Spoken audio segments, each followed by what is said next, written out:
Guys, ito ang aming ulam ngayong tanghalian, tinolang manok. Pag alis ni Enteng ay masarap humigop ng mainit na sabaw guys dahil medyo malamig ang panahon. But before we start cooking guys, ay manguha muna ako ng malunggay dito sa aking terrace guys. So abot na abot ko na ang aming malunggay. Nakakatuwa guys, ang taba na niya.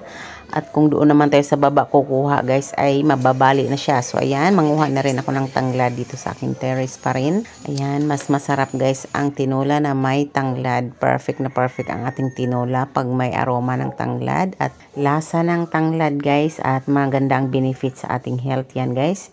So ayan, ito na po sila ang ating papaya na hiningi sa kapitbahay at malunggay na fresh na fresh. Yan, at may manok tayo na chicken breast, siling haba, luya, sibuyas, bawang. Ayan, igisa muna natin siya guys sa mga ricado at isang kutsa. Ayan guys, lagyan natin ng konting asin at lagyan natin ng pangnamnam or konting bitchin.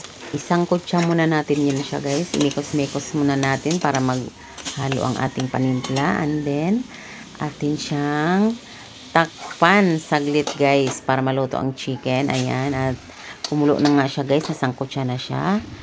At lagyan na natin siya guys ng tanglad. At nagpakulo pala ako ng tubig. Ayan, ilagay ko na rin ang papaya. So kumulo ng aking tubig na pansabaw. Ayan na, ilagay na natin guys.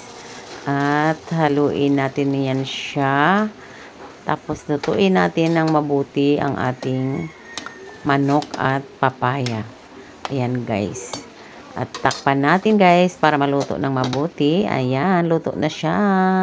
Isunod natin ngayon guys paglagay ang ating walang iba kundi ang malunggay. Ayan, yummy yummy. Pero guys, mas masarap pag mas marami ang ating malunggay. Kaya dagdagan pa natin yan siya guys. Ubusin na natin ang ating hinimay na malunggay. Ayan na, yum yum yum.